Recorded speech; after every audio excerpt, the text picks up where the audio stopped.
Saludos, estimados alumnos, ¿cómo están? Nuevamente, nos toca trabajar los cursos de Geografía y Educación Cívica. No se olviden que este tema sí es un poco distinto a todos los temas que hemos visto antes. Si usted se percata, siempre que he comenzado algún tema de geografía especialmente, hemos hecho hincapié a conceptos anteriores, ¿no? Porque había un hilo conductor. Como que a partir de aquí ya hay una mayor diferencia con temas anteriores. De hecho, que hablaremos, por ejemplo, todavía bastante de la naturaleza en general, pero el día de hoy vamos a hacer mayor hincapié al aspecto biológico, ¿ya? Recuerda que la naturaleza tiene diferentes aspectos: el relieve, el clima, las masas de agua que vimos la semana pasada y obviamente pues la vida. Si usted gusta, podríamos mencionar estas cuatro esferas que componen justamente el planeta Tierra. A ver si recordamos algunas cosas de la primera semana. ¿Recuerda usted también cómo se le llama dentro del geosistema a aquel sistema o subsistema conformado por la corteza de la Tierra? A ver, vamos a ver qué tanto recuerdan de la semana uno. Estamos en la semana 9. Estamos hablando de información de hace 2 meses, ¿no? De hace 8 semanas. ¿Mm? ¿Recuerdan, jóvenes? Ya, les ayudo. Una de estos subsistemas del geosistema es la capa gaseosa que envuelve al planeta. Eso es fácil. ¿Cómo se llama la capa gaseosa que envuelve al planeta? Sí, jóvenes, ¿ah? Correcto, Renzo. Atmósfera. Muy bien. Ya usted sabe, pues, lo hemos visto en anteriores, la atmósfera a su vez tiene varias capas, ¿no? Las capas que más nos conciernen a nosotros son justamente las dos más bajas.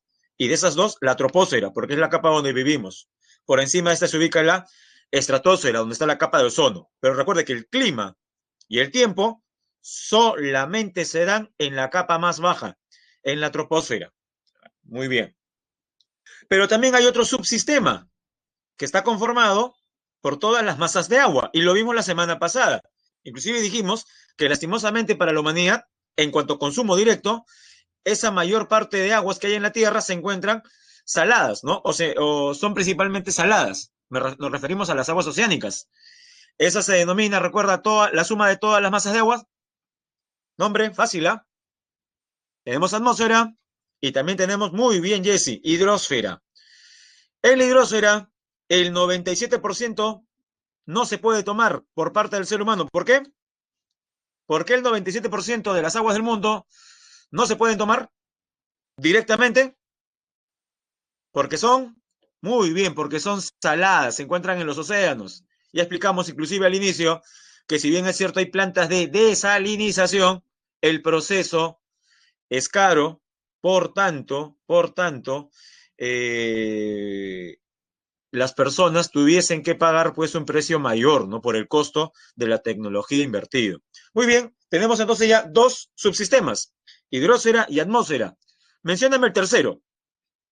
¿Cuál sería el tercero? Tiene que ver con la parte sólida de la Tierra.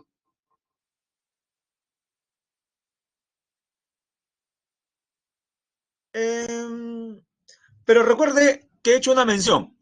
La parte sólida, rocosa de la Tierra, sobre la cual, claro, toda la estructura se llama geósfera, pero para el caso, dado que nosotros no vivimos en el núcleo ni en el manto, básicamente nos referimos dentro de la geósfera a su capa más externa.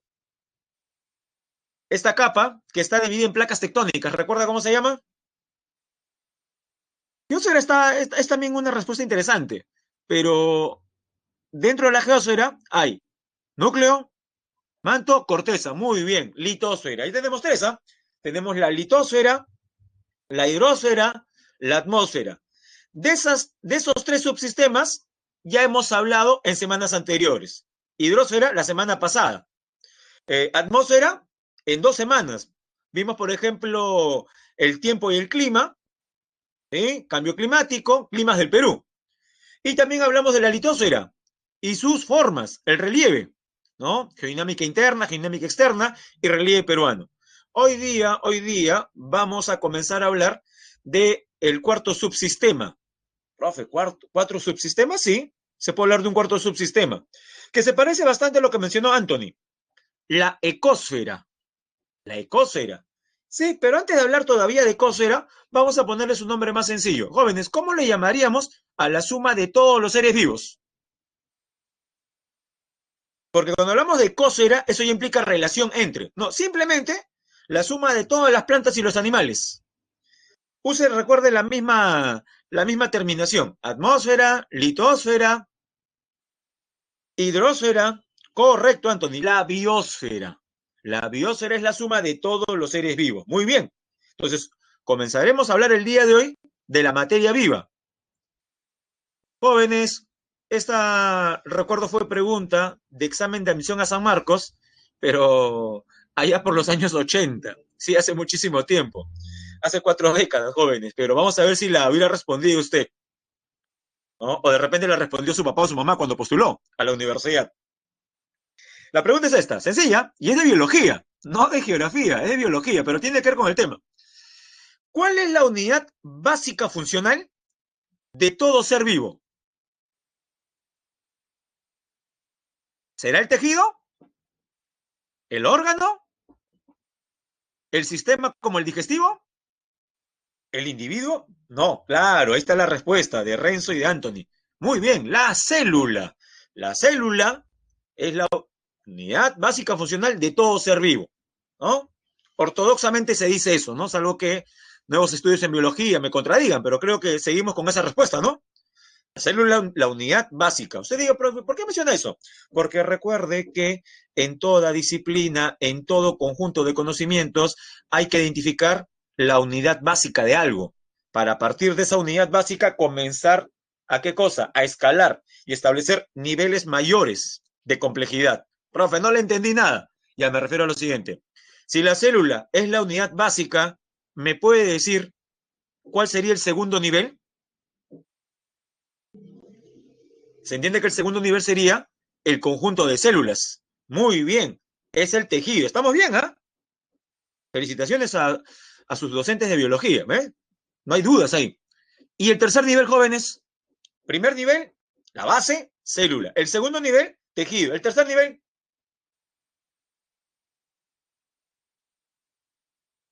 no veo todavía ninguna respuesta. Asumo entonces que es difícil la pregunta. Voy a responderla yo entonces. O sea, hay respuesta. Ah, ya, menos mal, me estaba asustando. Muy bien, Lucía, muy bien, Renzo. Ah, el órgano, los órganos. Muy bien, el corazón, profesor, claro, el corazón. Eh, ya, prosiga. ¿Y el cuarto nivel? ¿O ahí termina todo? No, ahí no termina todo. El sistema. Por ejemplo, si el órgano es el estómago, sistema digestivo, ¿no? Si el órgano es el corazón, sistema circulatorio. Eso es sencillo. Sistema. Mire, ya llegamos a una palabra. Sistema. Profe, ¿entonces nos quedamos ahí? No. Porque esos son sistemas internos dentro de un organismo como el del ser humano o de cualquier mamífero. Prosiga, y del sistema pasamos al quinto nivel, al quinto piso, jóvenes. El individuo. Muy bien, el individuo. Y el conjunto de individuos forma una población. O al revés, ¿qué es una población? Un conjunto de individuos, pero de la misma. Vamos a introducir ahí otra palabrita más que usted conoce. Población es un conjunto de individuos, pero de la misma especie. Perfecto. Ya llegamos a la especie, jóvenes. Profe, ¿población es especie? Prácticamente sí. Población, especie. Claro, población es el conjunto de individuos de la misma especie. Por eso digo, la población de vicuñas, la población de orquídeas, la población de manglares, la población de pumas, la población de zorros árticos. ¿Ve? Población, especie. Profesor, pero estos animalitos como lobos, como alces, son parte, son parte de algo más grande, porque un lobo no puede vivir solo, un alce no puede vivir solo. Por ejemplo, los alces, que son herbívoros, dependen de algún tipo de pasto, lo consumen y luego estos podrían ser víctimas de lobos que se encuentren por la tundra ártica y se los comen. Claro, esas ya son relaciones que muy bien, Lucía Anthony, que se dan dentro de una comunidad. ¿Qué es una comunidad? Un conjunto de poblaciones. O sea, hay varias especies. Si usted se percata, dígame una cosa bien sencilla. ¿Dónde habrá mayor diversidad? ¿En una población o en una comunidad? Está fácil eso, ¿no? ¿Dónde habrá mayor diversidad? En una comunidad. Claro, una comunidad es como un buffet. ¿Por qué, profesor? Porque hay de todo, pues. Usted que ha ido alguna vez a un buffet, ¿no? Estos buffets criollo, marino, italiano, chino, donde hay de todo, ¿no? Encuentra chanfainita, ceviche, lasaña y también su infaltable arroz chaufa. Uy, profesor, ¿verdad? En ese buffet hay de todo, hay mayor diversidad. En cambio, usted imagínese un buffet de puras lentejas, ¿no? Va a la primera parte, lenteja, al otro lenteja, lenteja, lenteja. No hay diversidad. Bueno, esa es una clara diferencia entonces entre la población y la comunidad.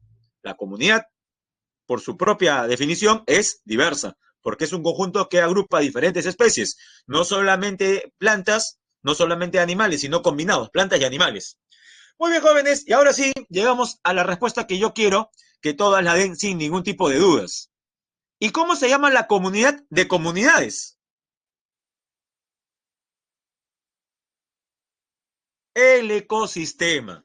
¿Qué es lo que usted puede ver en esta primera diapositiva? Mire, biodiversidad y ecosistemas en el mundo. Luego hablaremos acerca de el desarrollo sostenible y especialmente la Agenda 2030. Profe, 2030. Estamos 2020. Faltan solamente 10 años. Y como toda agenda, usted, por ejemplo, tiene una agenda, al menos como una especie de libro, ¿no? Algunos, casi a fin de año suelen regalar a algunas personas agendas. Hay algunos que le dan buen uso, ¿no? Pregunto, ¿cómo estará su agenda del 2020? Profe, vacía. Se quedó el 15 de marzo. Hasta el 15 de marzo yo anotaba todas mis cositas. Del 15 de marzo en adelante, solamente le he puesto pandemia nada más. Confinamiento, ¿no? Cuarentena, COVID. Bueno, sí, pues, porque profe casi todos los días, especialmente las primeras semanas, hacía lo mismo, ¿no? Me levantaba tarde, seguía, dormía, me levantaba, dormía, dormía. Ahora ya no, profesor, porque desde julio ya comenzaron mis clases aquí en Siempre San Marcos, pero antes del 1 de julio, mi agenda no estaba recargada. Ya. ¿Qué es una agenda, jóvenes? ¿Es solamente un libro de anotaciones? Mira, profe, sí. En una agenda yo noto diferentes cosas. Ya, cosas que yo pretendo hacer, planificar, elaborar, me proyecto hacia el futuro. Bueno, jóvenes, ya se imaginará qué cosa es la Agenda 2030 entonces. Es un plan de acción con miras al 2030, donde se establecen objetivos. Como usted previamente a la clase repasa el material y en el peor de los casos,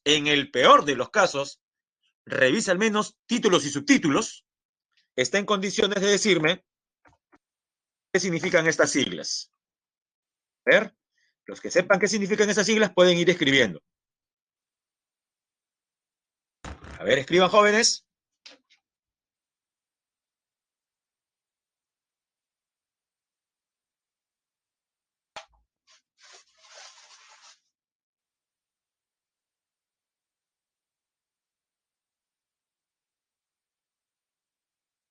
Muy bien, ya tenemos respuestas, ¿no? De Diego y de Anthony. De repente alguna señorita se anima.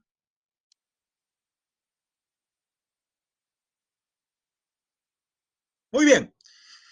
Eh, ODS significan Objetivos de Desarrollo Sostenible. Su propio nombre indica de qué trata. Objetivos de Desarrollo Sostenible. ¿Por qué, profesor? Como veremos en la última parte de geografía, lo que sucede es que primero aparece el concepto de desarrollo sostenible, de qué trata, qué es lo que se busca. Pero luego uno se da cuenta de que la definición no es que sea vaga para nada, pero esa definición podría ser interpretada de varias maneras. Y entonces para que no sea interpretada, inclusive de manera incompleta, es que se hacen mayores especificaciones y se dice, ya, todos queremos lograr el desarrollo sostenible. La pregunta es, ¿cómo? ¿Ya? Como cuando escuchas todo un candidato que dice, si ustedes votan por mí, voy a luchar contra la pobreza. Si ustedes votan por mí, voy a mejorar la educación. Si ustedes votan por mí, vamos a acabar con la delincuencia, jóvenes. Cualquiera puede decir eso.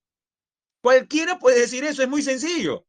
En un debate, en una entrevista acuciosa por parte de un periodista, ¿no? Pero periodista de verdad, con letras mayúsculas, es ahí donde se podría desarmar todo lo que esa persona esté diciendo por los medios. Porque se le hace una pregunta bien sencilla. A ver, ¿cuál será? Si usted fuera periodista, jóvenes, ¿ah? Y hay un candidato ahí medio relajado, sospechoso, que tiene un pasado medio extraño, pero que bueno, tiene el derecho a postular. Y él dice que va a hacer un montón de cosas, que va a convertir al Perú en Suiza, ¿no? ¿Qué le ¿Con qué iniciaría la pregunta que podría desbaratar, si es que él realmente no tiene ningún plan, todo lo que está diciendo? Una palabrita con la cual comenzaría un interrogante, que es la que usted siempre tiene que hacer. Claro, Mariel, esa es la palabrita con la cual hay que comenzar, ¿no? ¿Cómo lo va a hacer? ¿No? Profe, ¿solamente cómo? Bueno, también puede utilizar palabras similares, ¿no? ¿No? ¿Qué acciones piensa realizar? Pero esa palabra es cómo, es fundamental. ¿Cómo lo va a hacer? ¿Se da cuenta? Y en ese cómo hay un proceso que involucra objetivos y, como por ahí también leía Diego, metas. Profe, ¿no es lo mismo? En el lenguaje general, objetivo, meta es prácticamente lo mismo. Se puede usar como sinónimo si no pasa nada, pero en el tema de desarrollo sostenible no es lo mismo. La meta es todavía más específica, jóvenes. La meta es más específica. O sea, el desarrollo sostenible presenta sus objetivos y los objetivos tienen a su vez metas. A ver, los que han estado leyendo y han subrayado. Primero, ¿cuántos objetivos de desarrollo sostenible existen? Les ayudo, no son más de 20. De repente coincide con la edad que tienen, jóvenes, que no tiene nada que ver, pero de repente le ayuda. ¿Cuántos son los objetivos de desarrollo sostenible? Eso sí tiene, muy bien, Lucía, 17, como la edad de varios aquí. Por tanto, son niños. 17. Ah, profesor. Entonces, profesor, ¿las metas serán también 17? No, porque cada objetivo tiene varias metas. Más o menos, ¿cuántas? Algunas tienen 7, 8, 9, 10, 11, dependiendo. Ah, ya. Pero más o menos sacamos un promedio y cada objetivo tiene 10 metas. Profe, ¿cómo sería que un objetivo tenga 10 metas? O sea, son como objetivos del objetivo. Son cosas más específicas todavía. Por ejemplo, un objetivo es luchar contra la pobreza. Ese es un objetivo. Ya, muy bien, para alcanzar el desarrollo sostenible. Pero ese objetivo llamado luchar contra la pobreza u otro llamado hambre cero, a la vez tiene sus metas. ¿Cómo se va a realizar ese objetivo? Se ve de la siguiente manera. Muy bien, Diego. ¿No? Profe, usted dijo que eran más o menos 10. Claro, si usted multiplica 17 por 10, ¿cuánto nos da? 170. Ya, es uno menos. Como ha escrito Diego, son 169 metas. Yo sé que esta parte parece memorística y uno dirá, profesor, tengo que aprender exactamente el número. No le van a preguntar, jamás va a haber una pregunta que le diga, las metas de los objetivos de desarrollo sostenible son, clave A, 168, clave B, 169, clave C, 170. No, no va a venir así. Pero es bueno que usted sepa que es más o menos esa cantidad de metas que derivan de 17 objetivos. ¿Objetivos de qué, jóvenes? ¿Objetivos de qué? Porque ese es el concepto fundamental. No se olvide, lo escribo mejor, ¿ya? Objetivos de...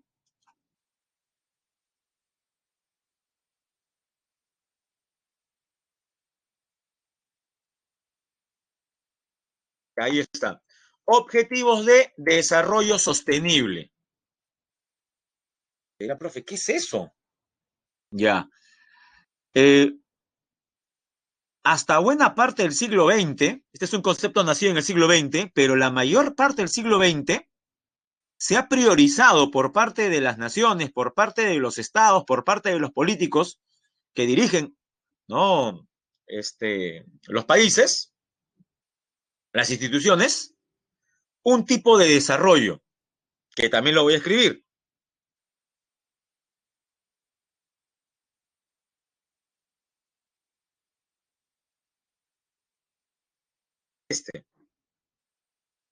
Desarrollo económico, o sea, aquel basado en indicadores como, jóvenes, díganme algunos indicadores macroeconómicos para cualquier país. ¿Cuáles son los que usted utiliza? Muy bien, PBI, ya, PBI, PBN, perfecto. ¿Ya? Todos los que sean productos los dejamos ahí. Suficiente con eso. PBI y PBN, ya. Pero aparte de los productos, eh, muy bien, Renzo está bien informado. Pero el IDH, recuerde,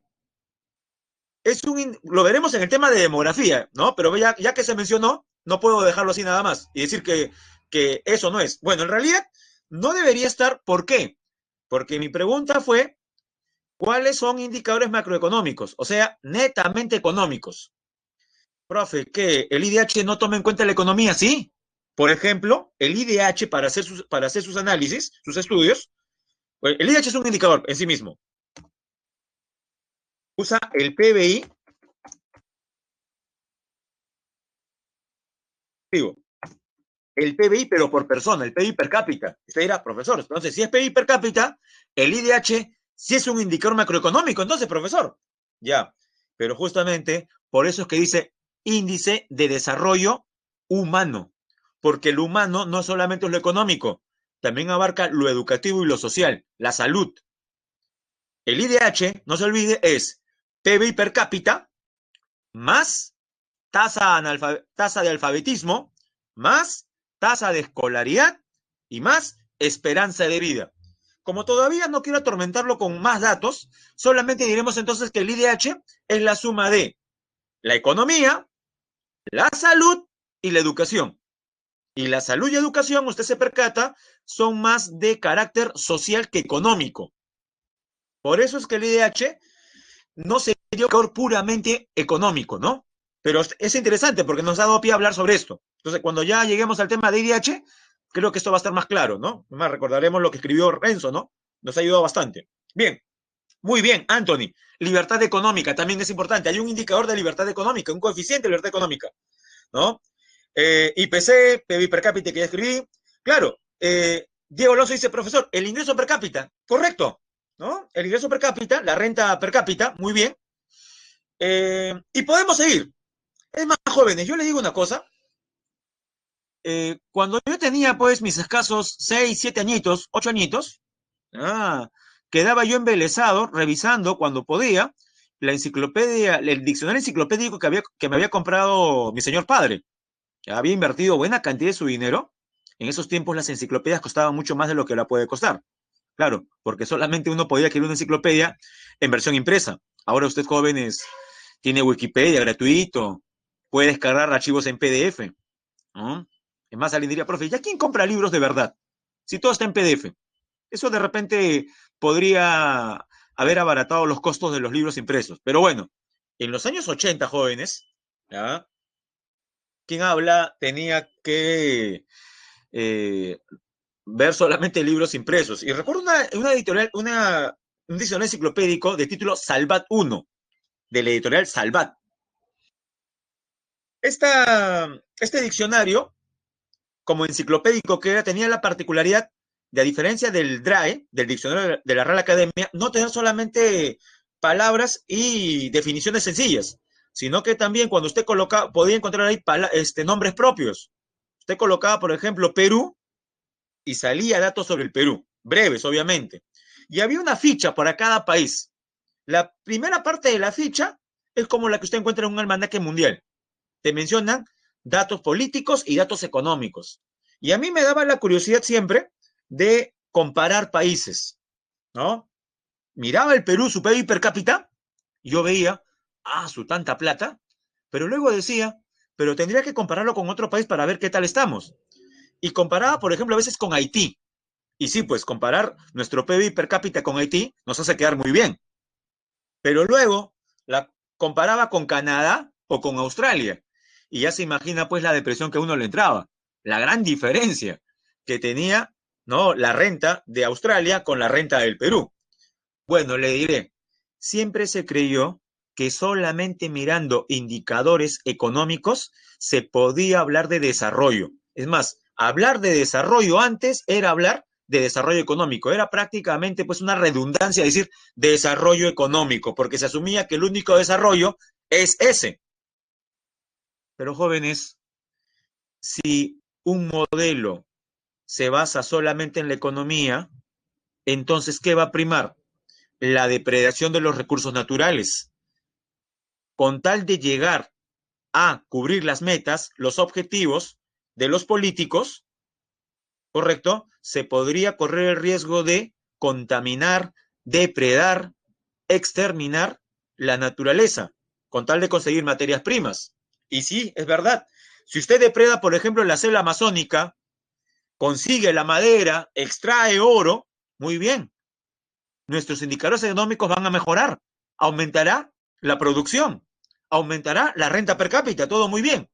Pero jóvenes, todo regresa como un boomerang. ¿Por qué? Porque esa naturaleza que nos provee de materias primas, ¿correcto?, se está agotando. Y en el futuro, ya no va a tener las mismas características. Dicho de otra manera, jóvenes, algo más sencillo todavía. ¿Qué pasaría si depredamos la anchoveta del mar peruano a un ritmo mayor que su reproducción? La anchoveta se reproduce, tiene un ciclo. ¿Qué pasa si explotamos el recurso anchoveta en forma tan intensa, correcto, que no permitimos su propia reproducción? ¿Qué pasará con esa especie, jóvenes? Creo que es fácil deducir aquello, ¿no? Correcto. Desaparece, se extingue. Y cuando se extinga, jóvenes, ya no va a haber anchoveta que pescar. Profesor, pero le sacamos provecho nosotros, pues. Ese es el problema, que somos muy egoístas. Nosotros, en tiempo presente, nuestra generación. Y nuestros hijos, y los hijos de nuestros hijos, profe, ya no verán anchoveta. Ellos van a ser perjudicados. Entonces, ¿qué es lo que se busca? Un desarrollo que no piense solamente en el presente. Profe, entonces, ¿qué tipo de desarrollo? Un desarrollo, ¿correcto?, que satisfaga las necesidades del presente, pensando en que las futuras generaciones también tengan los medios para aprovechar los recursos naturales. Dicho de otra manera, ¿no? Aprovechar los recursos naturales de manera racional. Profe, ¿y cómo es de manera racional? O sea, que el recurso no desaparezca, como usted menciona, no se extinga. Profe, si no se extingue, entonces, ¿qué buscamos? Que se sostenga en el tiempo, que el recurso se sostenga en el tiempo, para que las futuras generaciones también lo puedan aprovechar. Jóvenes, está sencillo. ¿Cómo se llama ese desarrollo? Preferiría que lo escriba, jóvenes. Si lo escribe, nunca se va a olvidar. ¿Cómo se llama ese desarrollo que piensa en las futuras generaciones? Muy bien. No se olvide, se llama desarrollo sostenible, en contraposición al desarrollo netamente económico. Esa es la gran diferencia, jóvenes. De eso trata el desarrollo sostenible. Bueno, ya creo que cuando lleguemos a desarrollo sostenible va a estar sencillo. Vamos a nuestra primera diapositiva con contenido, jóvenes. Profe, acá dice biomas, ¿qué pasó? Ya sucede lo siguiente, jóvenes, hasta su macetero, hasta su jardín, hasta una chacra abandonada, es un ecosistema. ¿Sí? Hay ecosistemas pequeños, medianos y grandes. Son ecosistemas. Pero aquellos ecosistemas o conjunto de ecosistemas que abarquen grandes territorios del planeta y tengan características comunes en flora, fauna, recurso hídrico, clima, tipo de suelo, profe, ¿cómo? Ya. O sea, que tengan similitudes florísticas, faunísticas, hidrológicas, climatológicas y edáficas. Creo que las cuatro primeras son sencillas. Florística, flora, vegetación. Faunísticas, fauna, conjunto de animales propios de un lugar. Climatológicas, clima. condiciones que presenta la atmósfera por periodos largos. Hidrológicas, reservas de agua. Pero la última palabra, ¿recuerda a qué se refiere? Lo escribo. Condiciones edáficas o edafológicas. ¿A qué se refiere, jóvenes? Edáficas o edafológicas. Muy bien. Al tipo de suelo. Claro, porque el suelo es influenciado por el clima. Si el clima es desértico, el suelo será árido. Si el clima presenta como característica ser tropical lluvioso, el suelo será muy húmedo y tendrá mucho humus, mucha materia orgánica, como en la selva, ¿ve? El suelo no es otra cosa sino que el reflejo del tipo de clima. Solo depende del clima. Bueno, ¿qué no depende del clima? También la flora y la fauna. La flora, la fauna, el suelo, hasta ciertas características del relieve. Muy bien, entonces, al conjunto de ecosistemas que ocupan un gran territorio y presentan características comunes en flora, fauna, agua, clima y suelo, ¿cómo se le conoce, jóvenes? Y está como título.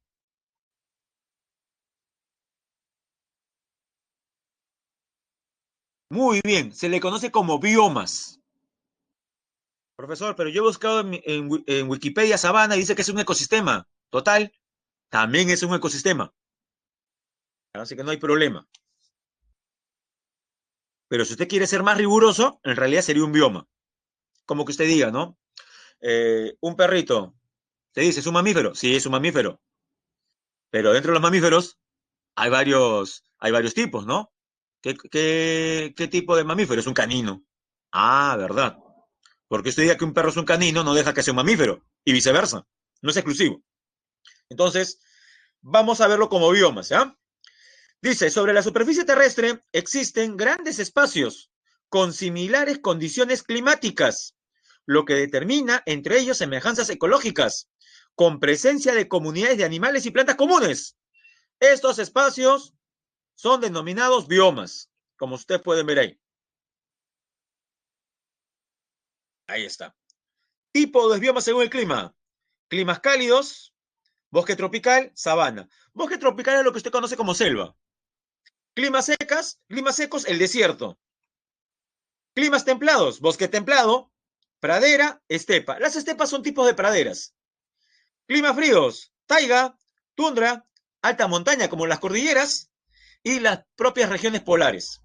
Y a la derecha usted puede ver con colores la distribución de los diferentes biomas, ¿no?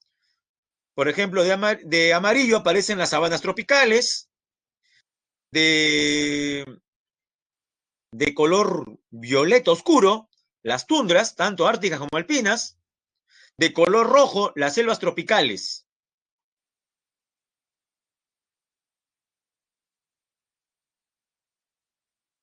¿Mm? Bueno, antes de proseguir, ahora sí, recuerden que mientras uno está explicando, es complicado estar revisando en tiempo real lo que está en el chat. Acá veo, eh, bueno, sí contestamos la pregunta de Diego, si el ingreso per cápita también tiene que ver, por supuesto, el ingreso per cápita con el desarrollo económico, no es un indicador macroeconómico. Sí. Y una pregunta de Carla. Profe, ¿qué es lo que ve el desarrollo sostenible? Creo que la pregunta se hizo antes de la explicación, entonces ya lo dijimos después, pero lo vuelvo a repetir. El desarrollo sostenible es un concepto aparecido en la última parte del siglo XX que trata justamente de diferenciarse del desarrollo basado solamente en la economía. ¿Por qué? Porque el desarrollo sostenible es más holístico, abarca, integra más cosas. Ah, verdad. Y buena la pregunta de Carla. Por favor, no vaya a ser que alguien aquí haya pensado lo siguiente, ¿ah? Que en el desarrollo sostenible no se tiene en cuenta lo económico. No, no, no. El desarrollo sostenible, entiéndalo como aquel desarrollo que involucra lo económico, lo ambiental y lo social. O sea, son tres desarrollos a la vez. O si gusta, el desarrollo sostenible es la intersección del desarrollo económico, del desarrollo social y del desarrollo ambiental, o sea, del estado de la naturaleza. Que esas tres esferas se encuentren bien, que esté bien la economía, que esté bien la sociedad y que esté bien la naturaleza. Si logramos que esas tres esferas les vayas en forma saludable, hemos logrado el desarrollo sostenible. Eso es muy difícil, jóvenes, ¿ah? Porque recuerde que entre esas tres esferas, la naturaleza, lo social, profe, ¿qué es social? Salud, educación, por ejemplo, ¿no? Condiciones de vida, salud, educación. Y lo económico, la mayor parte de los estados y las empresas jóvenes que privilegian, lastimosamente. ¿Cuál de las tres esferas es la más privilegiada por diferentes estados y empresas? Lo ideal sería que la mayoría, no tenga problemas en decir que es la intersección de los tres, ¿no? El bienestar de los tres. Pero no, han privilegiado lo económico. Y por haber privilegiado lo económico, es que estamos como estamos, pues jóvenes, ¿no? El cambio climático, ¿el resultado de qué? Profe, usted dijo, de la emisión de gases de efecto invernadero. Correcto. ¿Y qué tipo de actividades humanas son las que emiten mayor cantidad de gases de efecto invernadero? Las actividades industriales, jóvenes. La industria principalmente. Y la industria tiene que ver con economía, ¿ve? Ese es el problema. Ahora bien, en defensa, ¿ya?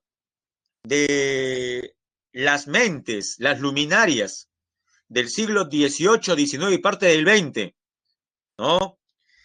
Que privilegiaron el desarrollo industrial, habría que decir que en esos tiempos se pensaba que la Tierra era infinita y que nunca se iba a gastar y que si se contaminaba, estos contaminantes solitos se iban a disipar o como se dice ahora, no se iban a degradar, a biodegradar.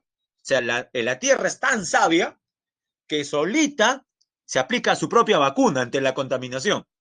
Bueno, jóvenes, siempre creímos eso, pues, que la Tierra aguantaba todo y nos hemos dado con prácticamente, pues, la sorpresa ingrata de que la Tierra tiene una cierta tolerancia y hemos sobrepasado ese nivel y ahora estamos pagando las consecuencias. Todavía no es tarde, jóvenes, ¿eh? Vamos a ver si es que podemos revertir el proceso del efecto invernadero antropogénico, ¿no? O al menos mitigar, ya, si no se puede revertir, mitigar sus consecuencias. De eso trata la Agenda 2030, jóvenes. Bien, ahora sí, jóvenes, iniciamos nuestro periplo por los 7 biomas más importantes del planeta. Bien, el primer bioma es el de mayor biodiversidad. Coincide con zonas de baja latitud. Mire el mapa. Las zonas pintadas de verde son las zonas donde encontramos bosque tropical. En la parte inferior del mapa está el típico paisaje del bosque tropical. Árboles de 30, 40, 50, 60 metros de altura, ¿no? Si uno estuviese volando con avioneta, vería, por ejemplo, un tapiz verde, un tapiz verde. Ni siquiera se ve el suelo desde arriba, ¿no? Por la copa frondosa de los árboles. Y ya en la parte inferior, jóvenes, puede ver algunos animalitos, ¿no? Se puede ver ahí un panda, tal parece dormido sobre un tronco.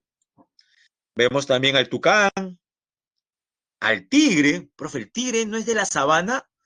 El tigre principalmente lo ubicamos en la selva. A ver, jóvenes, cómo van sus conocimientos sobre grandes felinos. Los tigres, principalmente en la selva de qué continente se encuentran. ¿Qué continente? Los tigres. Muy bien, de Asia. Jóvenes, con tal de aprender, podemos utilizar diferentes estrategias.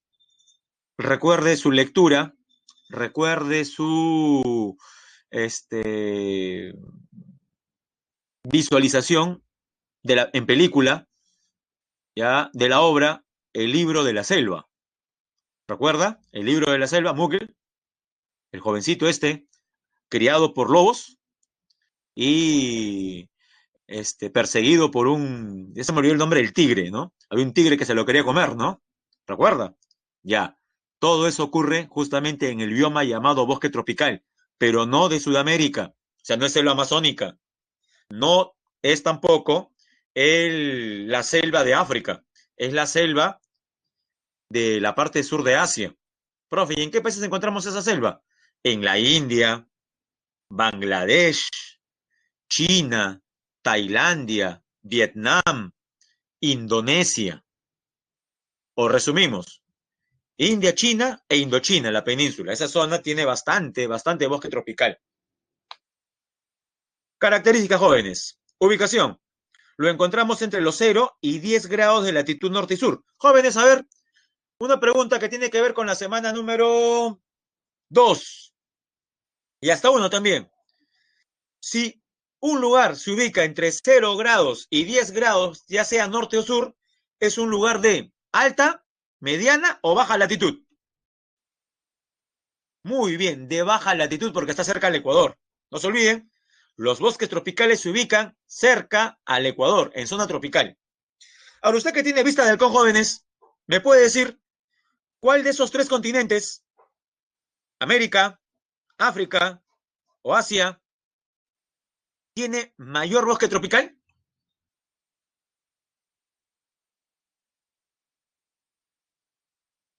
Claro, habría que tener una chuleta en el ojo para no darse cuenta que es América, mire. Es más, profe, yo no veo ya, porque no ven, ¿ya? Mire todo esto.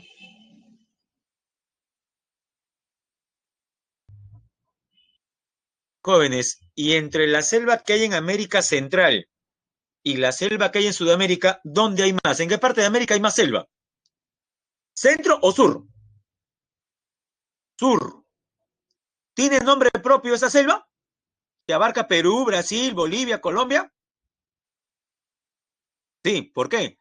Porque es el lugar de mayor biodiversidad del planeta. Correcto, la Amazonía, la selva amazónica, la selva amazónica. Muy bien, la Amazonía, el Amazonas, muy bien. Profe, pero no se olvide, no solamente existe selva amazónica, también hay selva centroamericana. Centroamericana, sí, Nicaragua, Honduras, Guatemala, el sur de México. Eh, ¿Alguien recuerda qué maravilla del mundo moderno se encuentra en México? Así como Machu Picchu es una maravilla, es una de las 7 maravillas, hay una maravilla en México que corresponde pues a una pirámide maya. ¿Recuerda el nombre?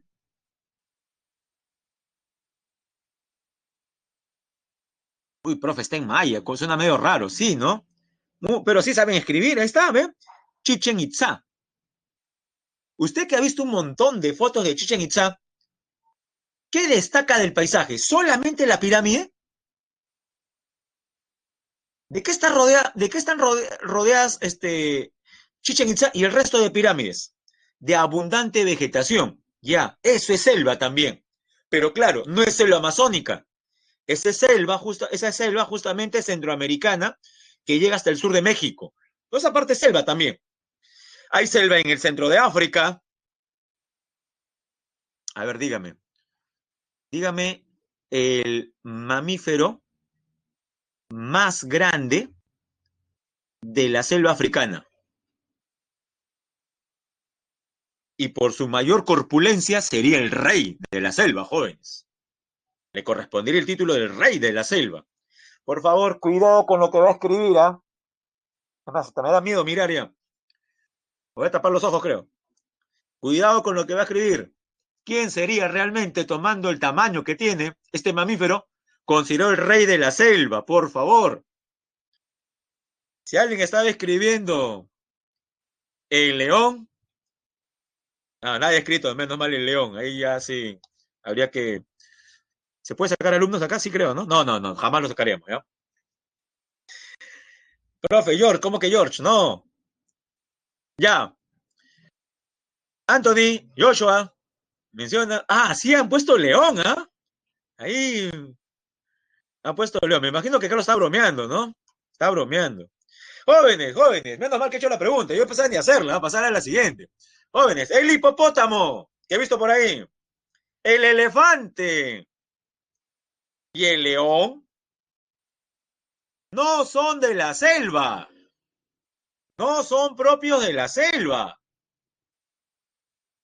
No, profesor, por supuesto que no. Usted ha visto N documentales de Animal Planet, de National Geographic, de Discovery Channel. Muy bien, ¿ves? José y Diego se han dado cuenta. Son de la sabana africana. Profe, ¿la sabana? Sí. ¿O no se ha percatado que los leones, los hipopótamos o los elefantes transitan por un territorio donde no abundan árboles? ¿Dónde ha visto usted en documentales de África que los elefantes suelen estar la mayor parte de su tiempo derribando árboles? Lo que hacen es estar en un terreno llano. Hay árboles, sí, pero dispersos. Y lo que abunda en ese terreno llano es un pasto alto, de más o menos 1,20 m y hasta 1,5 m. Un ecosistema donde aparecimos como especie o donde nos desarrollamos como especie. ¿Cómo así, profesor? Un ancestro que tenemos, ¿no? Es el Australopithecus, que tuvo al inicio vida arborícola. Cuando se producen cambios en el clima, este Australopithecus se ve en la necesidad de bajar del árbol, porque ya no puede saltar de un árbol a otro árbol. ¿Por qué, profesor? Porque esa selva, ese bosque tropical está cambiando y ahora los árboles están más separados. Ni con garrocha va a saltar de un árbol a otro árbol, pues jóvenes. Ah, ¿verdad, no? ¿Y ahora qué tiene que hacer? Tiene que bajar del árbol. Algunos van a caer de 20 metros, como tal parece sucedió con Lucy, ¿no? Una especie, por ejemplo, de autopsia,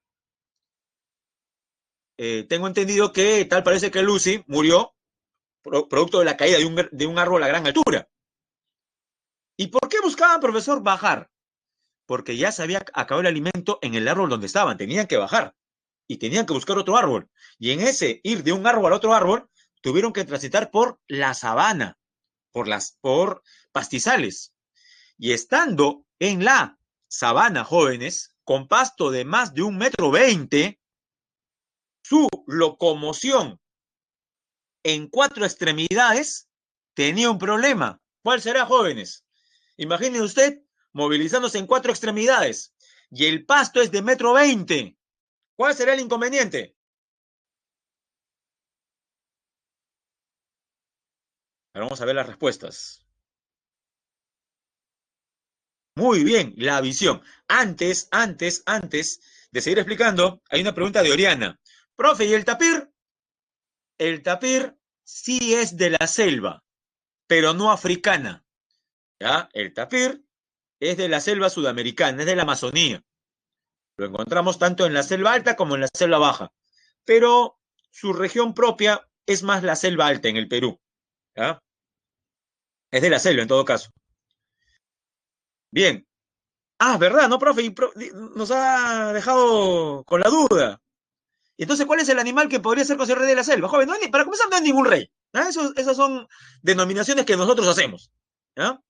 No hay ningún rey. De nuevo, el elefante es propio de la sabana, jóvenes. El elefante, el hipopótamo, las jirafas, los avestruces, los pavos reales, las gacelas, los impalas, son propios de la sabana. Profe, pero yo he visto en un documental que entraban a la selva. Claro, no hay un límite. O joven, ¿usted cree que a un animal de la sabana se le prohíbe ingresar a la selva colindante porque no tiene pasaporte o visa? Jóvenes, son animalitos. Los animalitos pueden migrar de un bioma a otro bioma, pero siempre va a haber un bioma de donde son más característicos. Un ejemplo muy claro, y lo veremos la próxima semana, creo. Nuestro oso de anteojos. Nuestro oso de anteojos, jóvenes, lo encuentra por lo menos de 11 ecorregiones en 5 ecorregiones. Es un tránsfuga, va de un lugar a otro. O sea, es muy dúctil, se adapta muy bien a diferentes ecosistemas. Eso es otro aspecto que debe tomar en cuenta, porque para la clase alguien puede decir, profesor, yo pensaba que los animalitos que vamos a ver son solamente de un bioma. No, jóvenes. Los animales pueden ir de un bioma a otro, pero va a haber un bioma donde sean más característicos y haya mayor población. A eso me refiero, a eso me refiero. Ya. Para terminar el asunto, jóvenes, de los Australopithecus, en medio minuto, respondo a la pregunta ya. Jóvenes, el animal más corpulento, más importante de la selva africana es el gorila. El gorila sí vive en la selva africana, igual que el mandril, igual que los chimpancés. Ellos sí son de la selva. En cambio, el león, el leopardo, el guepardo son de la sabana.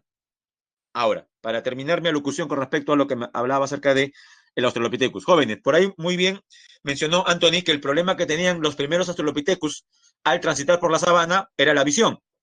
Claro, si no pueden ver en el horizonte, podrían ser víctimas de depredadores. Jóvenes, con esto termina esta parte. Dígame, el Australopithecus entonces se vio obligado a qué, jóvenes? Si estaba en cuatro extremidades, ¿qué acción realizó para tener mejor visibilidad, mejor horizonte visible? Esto lo vio, me imagino que en Historia Universal. Claro, pasar a ser bípedo, caminar sobre dos extremidades.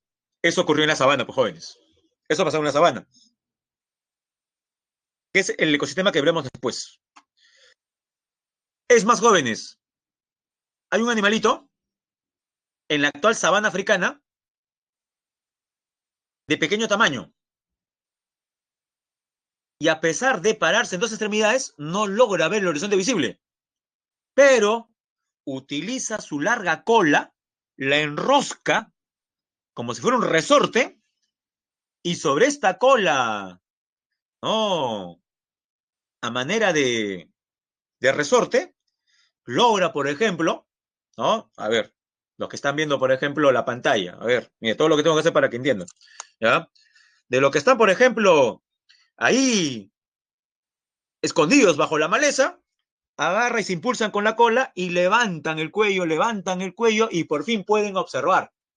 Y hasta hacen sonidos para que el resto de sus amiguitos puedan transitar, dado que no hay ningún depredador. Muy bien, ¿no? Nos referimos, como dice Diego, a los suricatas, ¿no? ¿Sabes lo que es un suricata, no? ¿Sabes lo que es un suricata? Ya, miren, lo que tengo que hacer. Timón, ¿no? Timón, ya, ese es un suricata, ya, miren. El timón es un suricata, ya, ¿no? Como eso no se va a olvidar. O sea, Timón es de la sabana, pues nadie va a decir que Timón es de la selva. Clima tropical, cálido y húmedo. Flora, no se olvide, lo subrayamos. La selva, el bosque tropical, no se olvide, tiene la mayor diversidad del planeta. La mayor diversidad de plantas primero. Árboles, caoba, bambú, cedro, heveo, caucho, epífitas, lianas, palmeras. Se cultiva café, cacao, plátano, vainilla, pimienta. Fauna, lo mismo. La mayor diversidad de animales. Animales, gorilas, chimpancés. Estos son en África principalmente. Monos menores, los que abundan en Sudamérica. El mono tití, el maquizapa, el mono choro de cola amarilla que aparece en una moneda de sol conmemorativa, etc. Los perezosos, venados, antílopes, tigres, profe tigres, sí, en Asia. Jaguares en Sudamérica. Otorongos también le decimos, loros, colibríes, lagartos. A ver, una pregunta de cultura general, jóvenes. ¿Cuál es el lagarto más grande del planeta?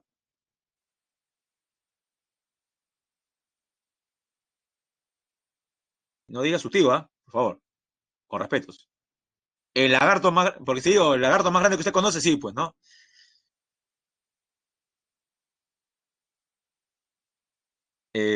Técnicamente, jóvenes, el cocodrilo no es un lagarto.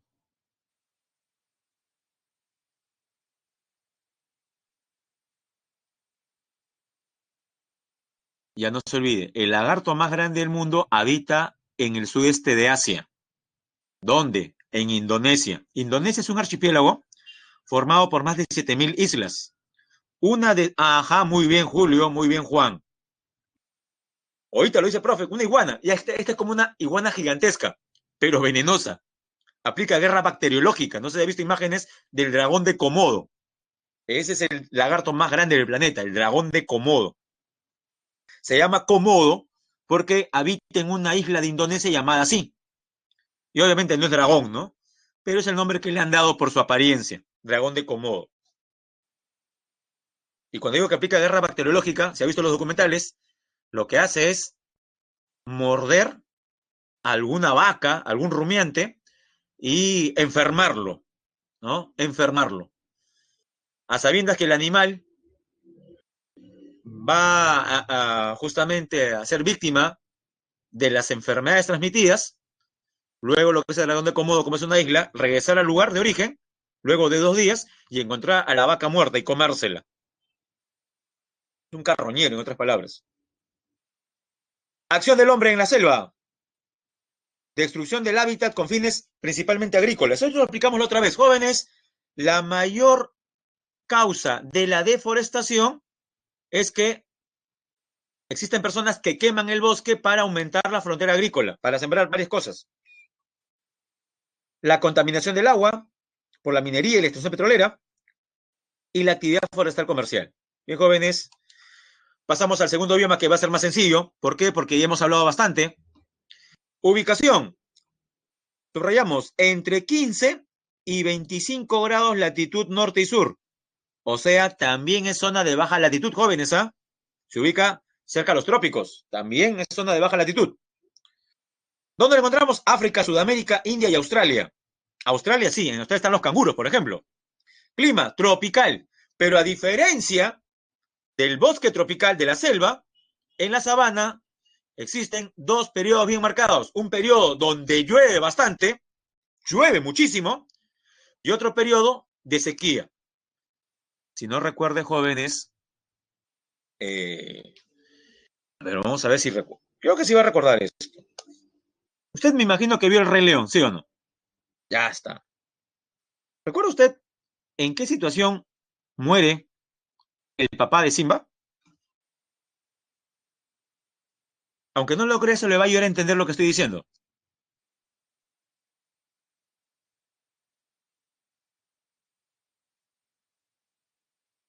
No me diga profesor porque su hermano lo empujó.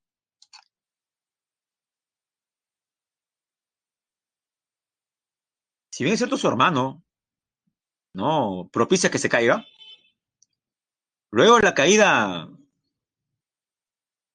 no muere, ¿no? Muy bien. En realidad muere por la estampida de búfalos. Imagínense, miles de búfalos a tropel. Esa es como una planadora. Muere aplastado. Muere aplastado. Ya, ahora fuera de broma, jóvenes, ese aspecto aprovechémoslo. Realmente, en las sabanas africanas, los grandes mamíferos como ñus, búfalos, ¿no? Gacelas y otros animales en general hacen esos desplazamientos, realmente corren a gran velocidad en el continente africano, ¿sí o no? ¿O eso es una recreación de la película nada más para hacerlo más, más interesante? ¿Realmente existe eso? Responda sí o no nada más. Por supuesto que existen. La pregunta es, profesor, ¿y por qué corren? ¿Saben por qué corren? Están migrando, se están desplazando. ¿Por qué, profesor? Porque en el lugar donde estaban y existía agua, ahora ha llegado la sequía. Esa gran laguna de donde tomaban agua se ha secado, ya no existe. Entonces tienen que desplazarse a otros lugares para buscar nuevas fuentes de agua. Esos desplazamientos se dan. Eso es propio de la sabana, jóvenes. Periodo de lluvia, periodo de sequía. Claro está, muy bien, Diego. Claro está que hay algunos que se han adaptado de tal manera a estas condiciones que, sumado a que no pueden hacer esos desplazamientos, usted no va a ver pues una estampida de cocodrilos con esas patitas que tienen los cocodrilos, no pueden hacer estampidas. Los cocodrilos se han adaptado a poca agua y debajo del barro mimetizados esperan que algunas gacelas, jirafas o cebritas que hayan sido abandonadas por el resto de la manada se acercan a la fuente de agua, ¿no? Y usted ha visto, pues, ¿no? De las profundidades del charco, ¿no? Atrapan a la cebra y se la comen, pues.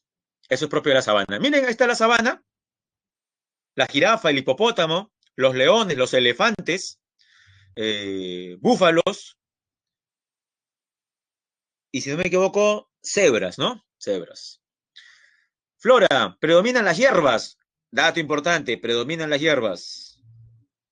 No se olvide, en clima, estación seca y otra muy lluviosa. Los árboles son dispersos. Ay, no se olviden, las gramíneas o pastos alcanzan hasta 3 metros de altura. Fauna, grandes mamíferos herbívoros y carnívoros. En África, leones, leopardos, elefantes, cebras, hipopótamos, jirafas.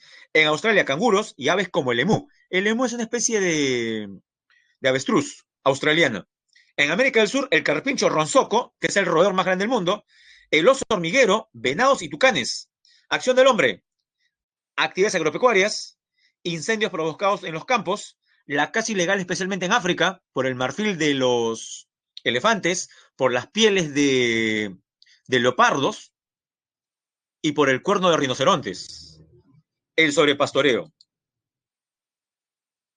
Pasamos ahora al bioma que mejor conocemos. ¿Por qué aseguro yo que este es el bioma que usted mejor conoce? ¿A qué se deberá, jóvenes? A ver. ¿Por qué estoy tan seguro que este es el bioma que usted mejor conoce? Porque vivimos en un desierto. No se olvide. Lima se ubica en un desierto.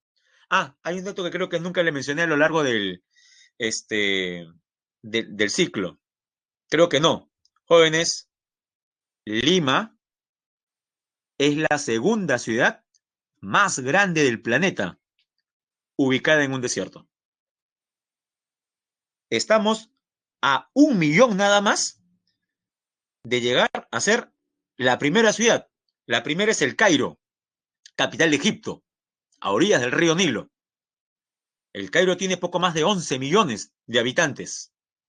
Lima está cerca de los 11 millones ya. O sea que de repente en lo que va de la década, de los 20, haya que cambiar lo dicho, ¿no? Y digamos, ¿no? Lima, la ciudad más grande del mundo ubicada en un desierto. En un desierto. Bueno, jóvenes. Ah, claro, y no se olviden, ¿no? También menciona Diego acerca de la novela de Moisés, ¿no? Sí, pues también corresponde al desierto. Ubicación. Subrayo. Se ubica más o menos a 30 grados latitud norte y 30 grados latitud sur, muy cerca de los trópicos. También hay desiertos fríos. Desiertos fríos, sí. Estos se ubican entre 35 y 55 grados norte. Destaca un desierto frío, el desierto de Gobi, que abarca China y Mongolia. Clima, árido y seco, desierto. Flora es escasa y encontramos cactus, paleras, nopales. Fauna, animales adaptados. Por ejemplo, tenemos camellos, serpientes, escorpiones, ciempiés, coyotes, halcones, camaleones, tarántulas, buitres y ratas canguro. Acción del hombre, difícil de colonizar. Bueno, difícil, menos para nosotros, ¿no? Nosotros los limeños hemos dominado el desierto prácticamente. Habitan pastores seminómadas. Jóvenes, ¿cómo habremos dominado el desierto? Que la Municipalidad Metropolitana de Lima creó, no me equivoco en la gestión del alcalde Castañeda, el parque temático del agua. Eso debe llamar a algún tipo de sorpresa afuera, ¿no? Que en un desierto se encuentre el parque temático del agua más importante de Sudamérica. Pero bueno, no sé si hay que reír o llorar por eso, ¿no? Desarrollo de minería, y en los oasis se practica la agricultura de cereales, etc. Siguiente, la pradera. Profe, ¿cómo es una pradera? Ahí está la foto, jóvenes. ¿Quién no quisiera estar ahí? Oh, escuchando clase en la pradera, contemplando el cielo totalmente azul y al fondo de las montañas, con la clásica casita de madera. ¿Recuerda cuando usted dibujaba en el colegio, ¿no? En arte, todo lo pintaba de verde, con su laguna, sus patitos y todo lo demás. Bueno, lo más probable es que haya dibujado una pradera. Con los conejitos. Ubicación, entre 30 y 50 grados latitud norte, o sea, latitud media. Clima, templado. Las praderas son templadas. Flora, pradera con gramíneas perennes. Cuando usted vea gramíneas se refiere básicamente a pastos, ¿ya? Y otras herbáceas, escasos arbustos y árboles. Ya, ¿cuáles destacan? Ajenjo negro, espiguilla azul, gajea, cola de venado, Hierba de búfalo. Tiene nombres medio raros. Cola de caballo. Fauna. En América del Sur, vizcachas, liebres, zorros, perdices. En América del Norte, bisontes, caballos salvajes todavía. En Australia, canguros rojos. Y en África, casi los mismos que encontramos en la sabana. Cebras, jirafas, leopardos, leones. Acción del hombre, ya jóvenes. El dato más importante con respecto al hombre sobre las praderas, ¿cuál es? Que son los biomas de mayor producción agropecuaria. Son los más utilizados por la agricultura, las praderas, por sus condiciones. Mire si no en el mapa de Sudamérica, ¿qué país está más pintado? A ver, los que tienen vista del lince. En Sudamérica, la parte verde corresponde principalmente a qué país? Que hasta hace 100 años era conocida como la despensa del mundo, el granero del mundo, la carnicería del mundo. Argentina y sus famosas pampas. Las pampas argentinas no son desiertos, ¿ah? Las pampas argentinas son las praderas de ese país. De ahí que sea una potencia en cereales y en carnes. Bosque templado, como su nombre lo indica, se ubica en zona media, en 30 y 50 grados de latitud. En Sudamérica, ¿dónde lo encontramos? Al sur de Argentina y Chile, pero como usted puede ver en el mapa, abunda más en el norte, Norteamérica, Europa y Asia. Clima, templado subhúmedo a templado húmedo, o sea, templado. Flora, predominan árboles caducifolios. ¿Qué significan árboles caducifolios? Árboles cuyas hojas se van a caer. Y como se van a caer, estas se van a secar en el suelo. Y cuando, jóvenes, llegue el verano y los rayos solares, desde luego, incidan en forma vertical, jóvenes, ¿qué pasará con esas hojas secas acumuladas? Con rayos de luz acercándose a la vertical. ¿Qué ocurrirá, jóvenes? Se prenden y se generan, ¿qué, jóvenes? Como en California, como en España. ¿Cómo se llaman los incendios forestales de origen natural? Eso se da más aquí en bosques templados.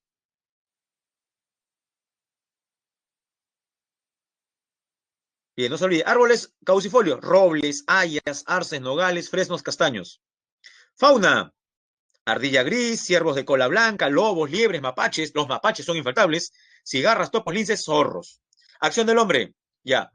Si las praderas son los biomas de mayor producción agropecuaria, los más usados para agricultura y ganadería, jóvenes, los bosques templados son los biomas de mayor población humana. ¿Qué, profe, el hombre vive en el bosque templado? No. Arrasamos los bosques templados y los hemos convertido en ciudades. Tanto así que hay muchas ciudades, por ejemplo, estadounidenses, que todavía tienen en los bordes bosque templado que quedó. Y como todavía tienen algunos suburbios de Estados Unidos bosques templados cercanos, es que es muy común escuchar noticias como que, a ver, jóvenes, ¿qué pasaría si usted estudiando en la noche escucha pues que su tacho de basura es removido? ¿En qué animalito aquí en Lima pensaría que haya sido causante de que su tacho de basura se haya removido? Profe, el perro, un gato o hasta una rata. En el peor de los casos, la rata, ¿sí o no? Ya, pero, ya, claro, eso es acá en Lima, porque estamos en un desierto, pues. Pero si viviésemos en un suburbio estadounidense, como el de las películas, ¿ah? Como la casa de Homero Simpson, suburbio, ¿qué animales, aparte de los mencionados, podrían ser los responsables de estar revisando nuestra basura? Ah, profe, ¿no? A Oscar le gusta la buena música, muy bien, ¿ah? Ya, este, profe, ahí sí, ardillas. Profe, qué suerte, una ardilla. Hasta ahí es suerte. Un mapache. Ya no da mucha suerte, ¿ah? Porque si un mapache lo ataca, lo manda al hospital. Profe, son pequeños, sí, pero son bravos. Son silvestres, jóvenes, los mapaches, ¿ah? Profe, ¿qué más? Tiene suerte. Un venadito. Imagínese un venadito cerca a su casa. Y por venado no me refiero a su amigo, por si acaso, ¿eh? Hablo venado, es verdad. Ya, ¿qué más? Aparte de un venadito, profe, y el premio mayor, como han escrito, un oso. ¿Usted se imagina un oso, no? Ahí buscando comida, ¿no? Y no piensen en Winnie Pooh, por favor. Un oso buscando comida en su basural. Ya, también zarigüeyes, tiene razón, también zarigüeyes. Ya, ese tipo de situaciones ocurren porque esos suburbios se ubican en zonas que fueron bosque templado. Ahora ya sabe por qué encontramos bastantes animalitos en películas estadounidenses de ese tipo. La mayor parte de las ciudades de Estados Unidos se han desarrollado sobre bosques templados, no se olvide. Pasamos a la siguiente. La taiga. ¿Qué es la taiga? Mire, abarca principalmente el norte del mundo. Alaska, Canadá, Europa y Rusia. Taiga, jóvenes, como puede ver en la imagen, son los bosques de coníferas. Aquí están totalmente verdes y amarillos, y acá cubiertos por la nieve porque están cerca de los polos. Veamos de frente qué le parece. Clima frío. Flora. Mire estos animales, o mejor dicho, estos árboles en flora. Pinos, abetos, píceas, especialmente los pinos. Fauna. Jóvenes, producto del frío, algunas especies son migratorias y las que no pueden migrar, ¿qué hacen? Lo que hacen algunas personas en su cama, hibernan. Pero eso sí hibernan de verdad, jóvenes. Son animales que se meten a su guarida, a su cueva, y durante 2, 3 meses no consumen absolutamente nada. Pues, los seres humanos no podemos hacer eso, ¿no? A ver, intente usted ir a un buffet, comer todo lo que pueda y luego decir, voy a dormir durante 2 meses. Me despiertan, por favor, ¿ah? Me avisan, ¿ah? Ya está. Usted no puede hacer eso, jóvenes. ¿Ah? Los osos pueden hacer eso, las marmotas pueden hacer eso. Se han adaptado justamente al clima de la taiga. Taiga es bosque de coníferas. Acción del hombre. Animalitos. Osos pardos, lobos, zorros, renos, ciervos rojos, alces, liebres, ardillas, comadrejas, martas y bisones. Tala descontrolada, caza de animales por su piel, incendios forestales, contaminación del suelo por la minería. Y jóvenes, finalmente, el más frío de todos, la tundra. Clima muy frío y gélido.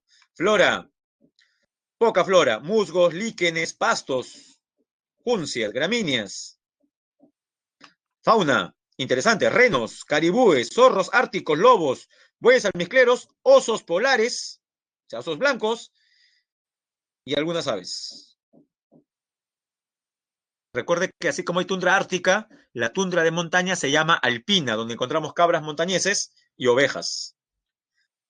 Acción del hombre, destacan los esquimales que han colonizado la zona, especialmente Groenlandia y Canadá, la caza ilegal, el cambio climático que está acabando con el permafrost. ¿Qué es el permafrost? Es el suelo congelado. Ahora se está derritiendo.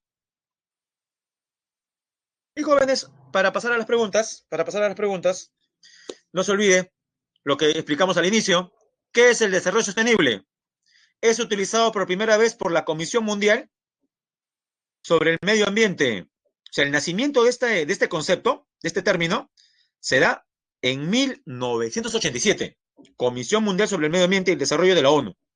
En un informe llamado Nuestro Futuro Común. Documento. También conocido como el informe Brundtland. ¿Qué se menciona en este informe? Vea lo que está en azul. En cursiva y entre comillas. Está en manos de la humanidad asegurar que el desarrollo sea sostenible. Ajá, sostenible. Es decir, asegurar que satisfaga las necesidades del presente, sin comprometer la capacidad de las futuras generaciones para satisfacer las propias. Componentes de desarrollo sostenible. Voy a ampliar la imagen. Ahí están los 3 componentes, jóvenes. Mire, tenemos el componente ambiental, o sea, la naturaleza. Ahí va uno. El componente sociocultural, sociedad. Aquí está. 2. Y 3, porque también es importante, el componente económico. La intersección de las 3 esferas es el desarrollo sostenible.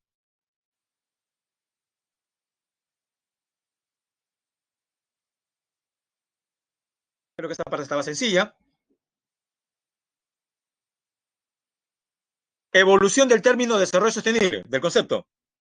Ya dijimos que aparece el concepto en una comisión del año 87. 5 años después, en la cumbre de la Tierra, también llamada Cumbre de Río, se aprobaron 3 acuerdos. Jóvenes, estamos en 1992, acabando el siglo XX.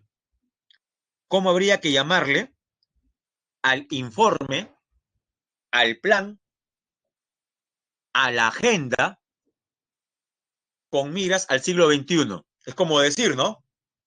Ya pues, en el siglo XX hemos hecho cosas malas, pero ya está acabando el siglo XX. Dentro de 8 años comienza un nuevo siglo. Y la idea es no cometer los mismos errores. Por tanto, tiene que haber un plan de acción. Escríbalo, porque yo sé que escribiéndolo podemos asegurar que lo ha entendido. ¿Cómo se llama este informe nacido de esta cumbre de Río? Con miras al siguiente siglo. Tiene varios, ¿no? El encabezado puede ser distinto. Algunos le llaman agenda, otros informe, pero el número sí no puede variar. ¿Cómo se llama la agenda o el informe?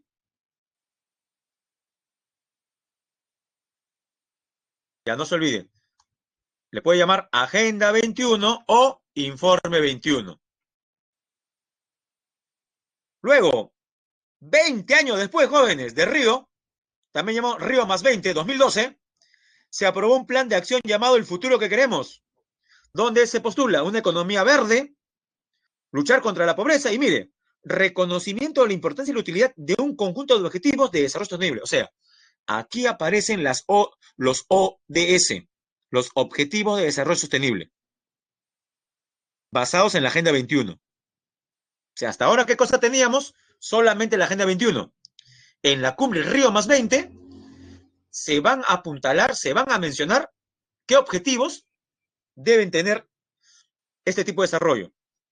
Y jóvenes, hace solamente 5 años, en la Asamblea General de la ONU del 2015, se aprueba otro informe más, transformar nuestro mundo. Miren el nombre de estos informes, ¿no? El futuro que queremos, transformar nuestro mundo. Y se adopta un documento que pasaría, ¿no? Pasaría a reemplazar la Agenda 21. Claro, ya que estamos en pleno siglo XXI, llamarlo Agenda 21, y se llama Agenda 2030. O sea, objetivos y metas a cumplir hasta el 2030. Ya nos quedan 10 años. ¿Cuáles son? Ya, Agenda 2030, plan de acción en favor de las personas, el planeta y la prosperidad. Mire, son 3 aspectos, personas, planeta, prosperidad. Profe, personas, lo social. Planeta, lo ambiental. Prosperidad, la cuestión económica. 3 esferas. Objeto, fortalecer la paz universal dentro de un concepto más amplio de la libertad, erradicación de la pobreza en todas sus formas y dimensiones, incluida la pobreza extrema. Plantea 17 objetivos con 169 metas que abarcan las esferas económica, social y ambiental. Entraron en vigor el 1 de enero del 2016 y rigen hasta el 2030. Jóvenes, ¿usted cree que podamos cumplir alguna de estas? A ver, veamos, para resolver las preguntas. Ya. Jóvenes, la primera, fin de la pobreza. ¿Cree que podamos lograr este objetivo al 2030? Difícil, ¿no? A ver, vayamos por el 2. Hambre cero. 3. Salud y bienestar. 4. Educación de calidad. 5. Igualdad de género. Ya como se ha percatado, estos 5 primeros tienen que ver más con la esfera personal.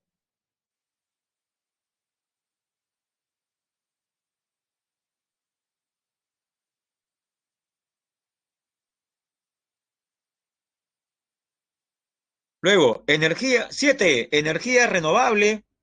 8, trabajo decente. 9, no, industria e innovación. 10, reducción de las desigualdades. 11, ciudades. Estas 5 que vienen tienen que ver más con lo que los países y ciudades tienen que hacer, más colectivo. Y 6, agua limpia, protección y consumo responsables, vida, ecosistemas, vida submarina y acción por el clima tiene que ver más con la salud de los ecosistemas. Y los últimos dos, paz, justicia, instituciones y alianzas para los medios, tiene que ver con aterrizar, ¿no?, a las políticas para conseguir todo lo anterior. Bueno, son distintos objetivos, está bien difícil, jóvenes. Vamos con las claves. Pregunta número 1. Sí, la verdad que está bien difícil, ¿eh? Bueno, yo les hice escuchar la otra vez declaraciones de Donald Trump, ¿no? Con personas como Donald Trump, eso está bien difícil, ¿eh? Si era difícil, ahora está más difícil. Y recuerde algo, ¿ah?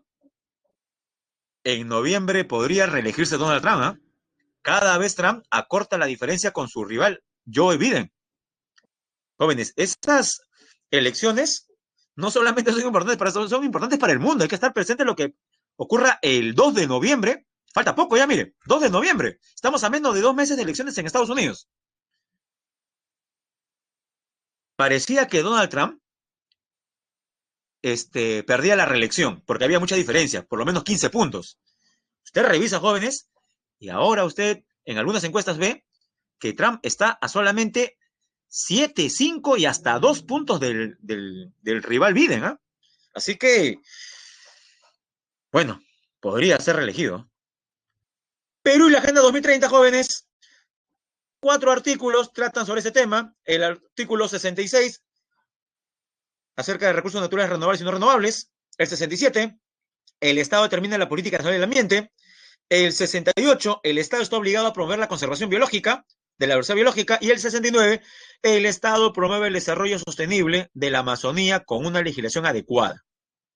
Que así está presente el desarrollo sostenible y la Agenda 2030 en nuestra legislación.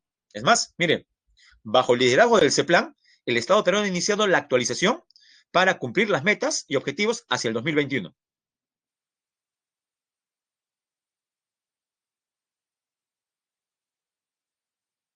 Jóvenes, vamos a la primera pregunta. El Sahel. Profe, ¿qué es el Sahel? Es la zona que se ubica al sur del Sahara. El Sahara es un desierto. El Sahel no lo es. A ver, ¿el Sahel qué sería, jóvenes? ¿Cómo se llaman estos ecosistemas ubicados entre las selvas y los desiertos? Llueve la mitad del año, la otra mitad no llueve. Abunda la vegetación de pastos. ¿El Sahel qué sería, jóvenes? Aunque no se dice en la pregunta, pero claro, el Sahel es una sabana, jóvenes. El Sahel es una sabana. Viven 60 millones de personas ahí, ¿ah? ¿Eh? Ya, veamos. Uno, a mediados de año. Ah, usted era profe, no entiendo. ¿Qué es esto? Esto, jóvenes, es un climograma. Las barras azules representan las precipitaciones. Y la curva roja, la temperatura. De ahí usted se da cuenta de algo. Jóvenes, las lluvias y la temperatura son inversa o directamente proporcionales. O sea, cuando más llueve, la temperatura es más alta o más baja. Si usted compara ambos indicadores, es inversa.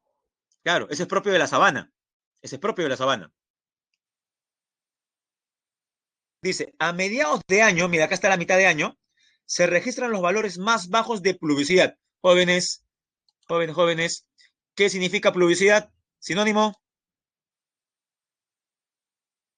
se mide con el pluviómetro.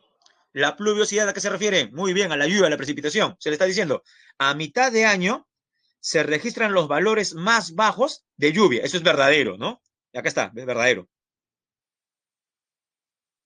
Dos, las dos variables usadas presentan una relación directamente proporcional. Jóvenes, ¿verdadero o falso? ¿Verdadero o falso? Falso. Es inversa.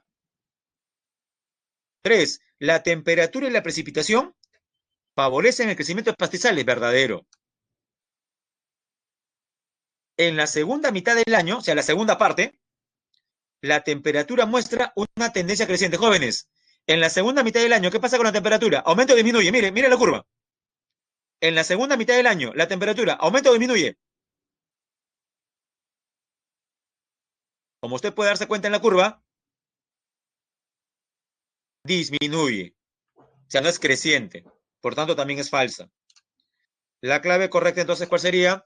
Verdadero, falso. Marcamos la letra C. Esta pregunta estaba más difícil, ¿ah? Había que ver varias cosas. La C. Pregunta 2. Esta es más sencilla, jóvenes. La marta es un mamífero de 50 centímetros de longitud que posee un pelaje espeso y suave de color marrón oscuro. Habita generalmente en bosques de coníferas, o sea, taiga, y mixtos, en regiones europeas como Escandinavia. Escandinavia, jóvenes, es el norte de Europa, Noruega, Suecia, Finlandia.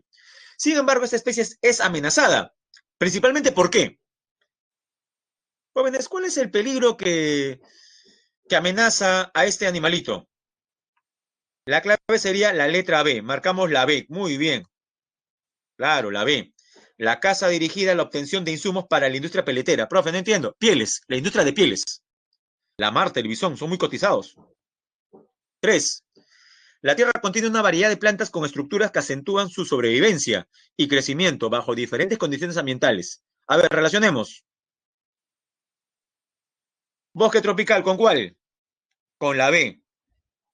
Las plantas alcanzan alturas de 60 metros para competir por la luz solar. Pradera, ¿con cuál?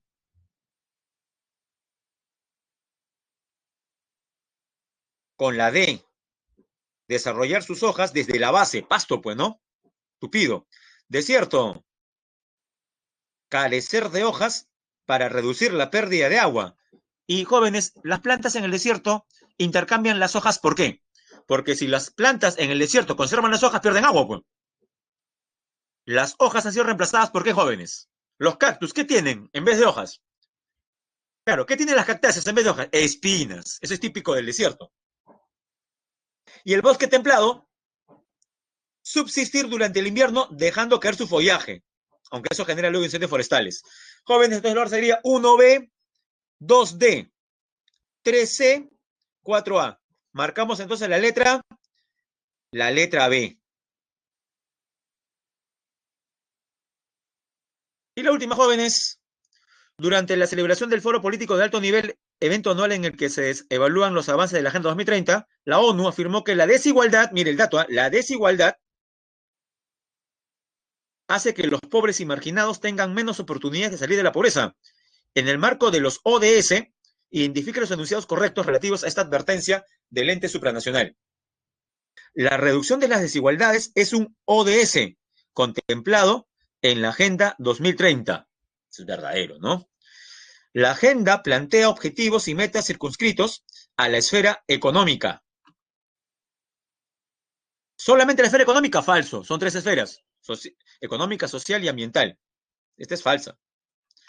La desigualdad es un problema que dificulta la consecución del objetivo número 1. ¿No? ¿Cuál es el objetivo número 1? Fin de la pobreza. Y el crecimiento económico es suficiente para reducir, poner fin a la pobreza. No, lo económico no es suficiente. Bien, jóvenes, ¿cuáles serían entonces verdaderas? La 1 y la 3, ¿no? 1 y 3. La clave sería la B. Bien.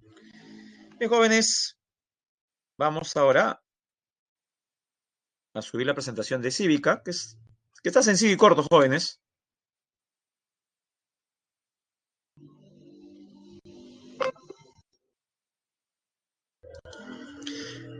La semana cívica, jóvenes, esta 9 sí tiene que ver bastante con las anteriores, ¿ah? Tiene que ver bastante.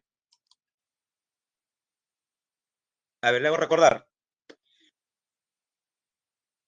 Para la UNESCO, la diversidad cultural es una fortaleza o es una amenaza.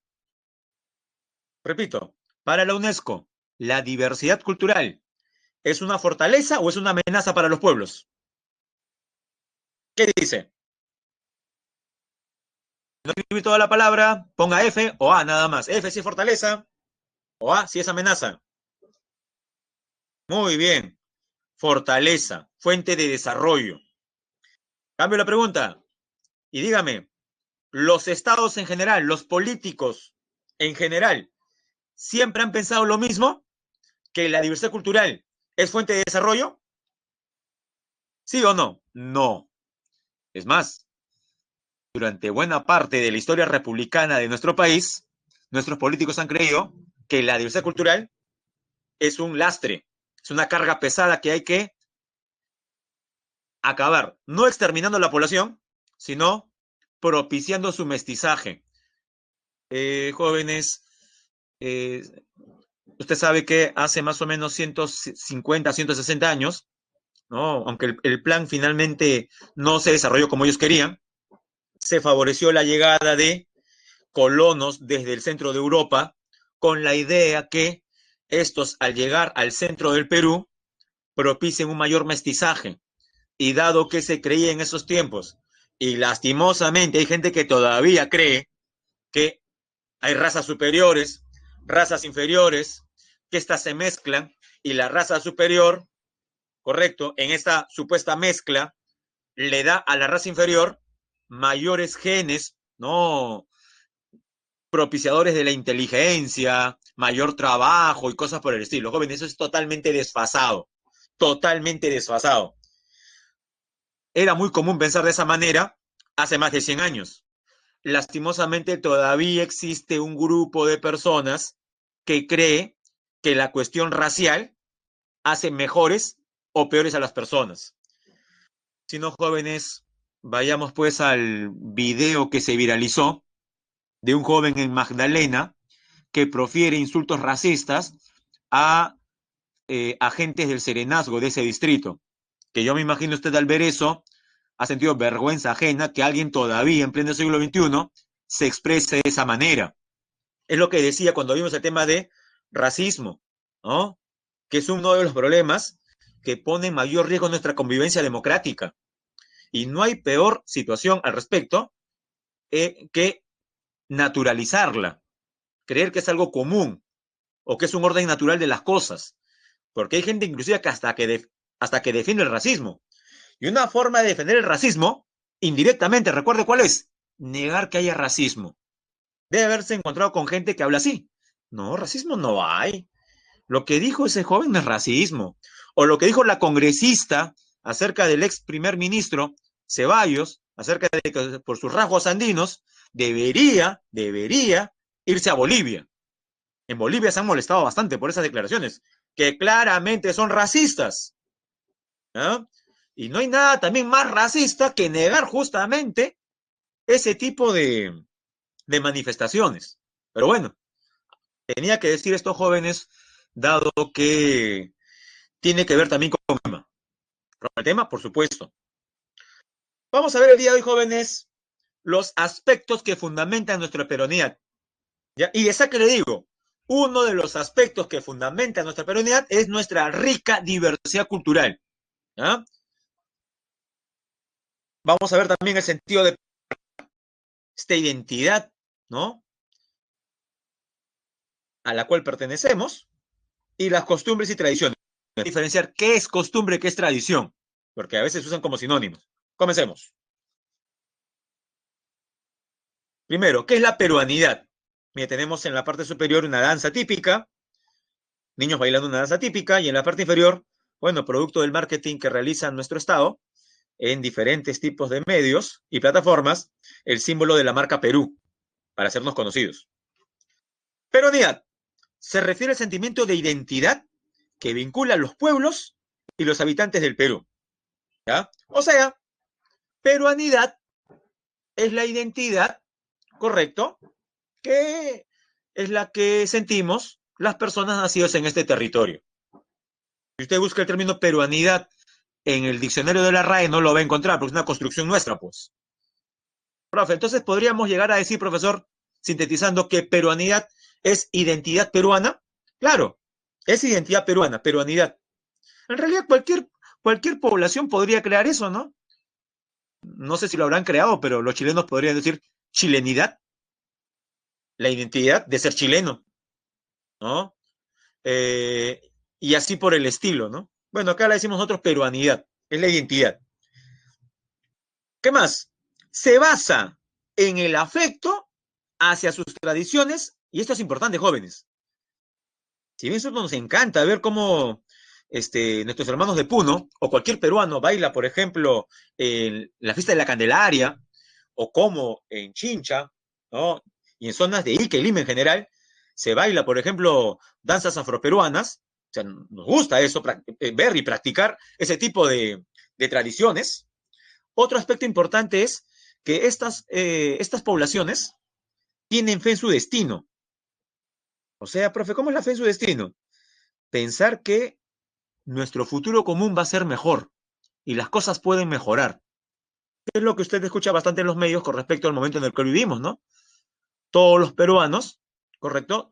Sentimos y pensamos que estos tiempos malos que estamos viviendo los vamos a superar y que lo que queda el 2020 y ojalá todo el 2021 ya haya vacuna, que la activación económica se vaya dando, que la gente recupere sus trabajos, que volvamos, ¿no?, a cierta normalidad, entre comillas. Eso es fe en el futuro, fe en el destino en general. Ahorita el futuro más inmediato es superar la crisis, jóvenes.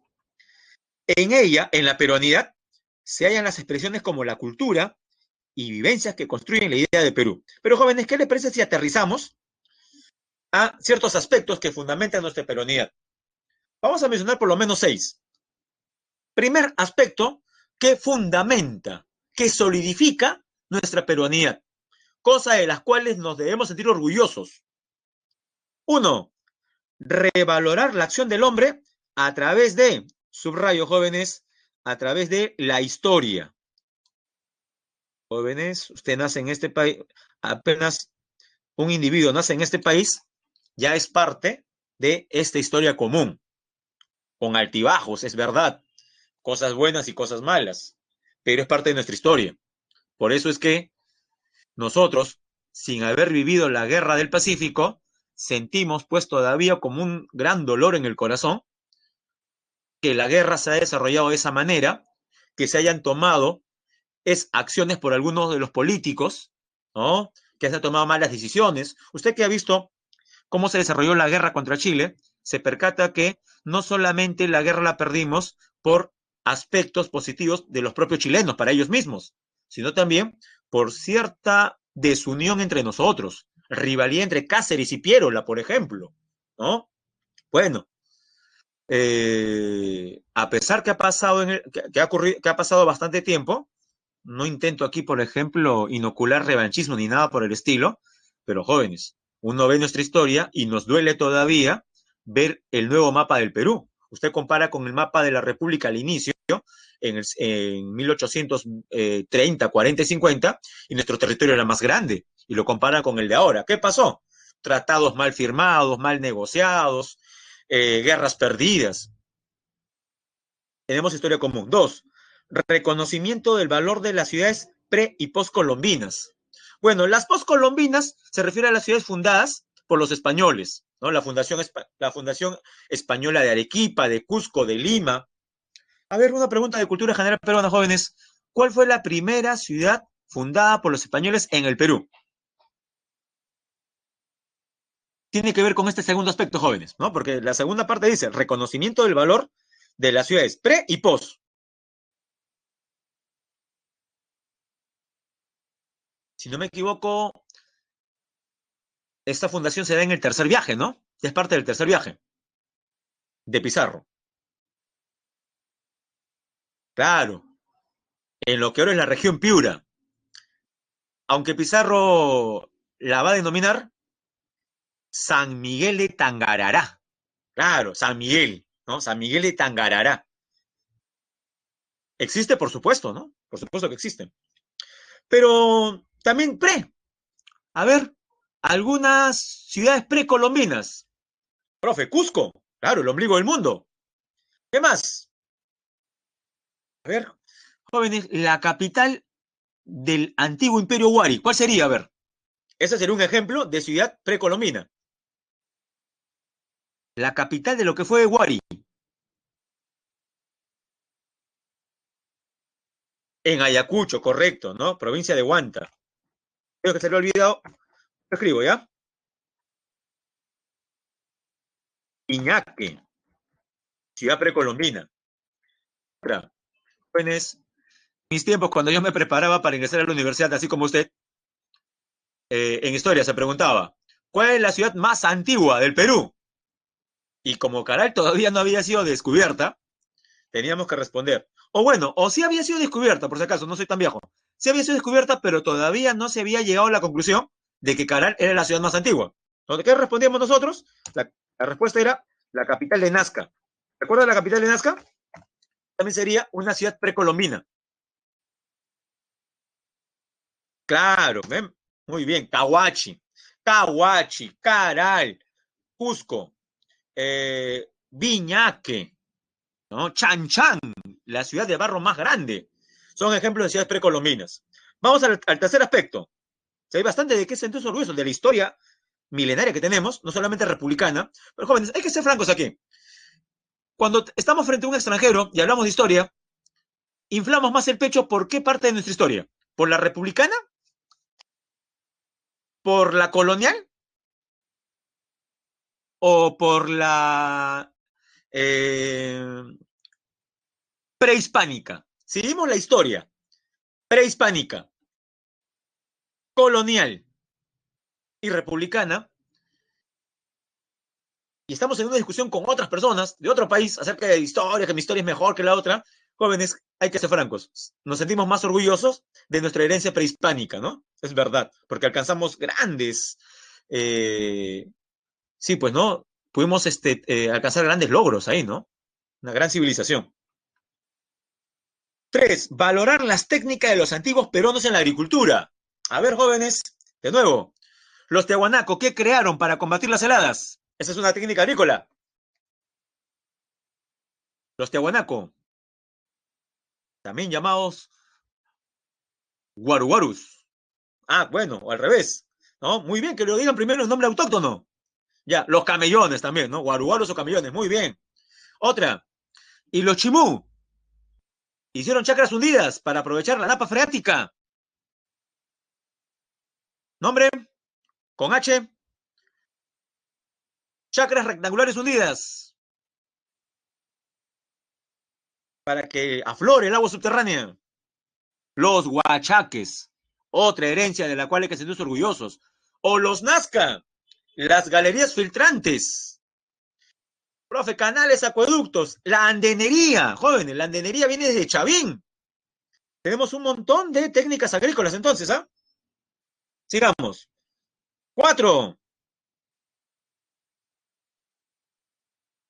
Revalorar los idiomas, lo que vimos la semana pasada.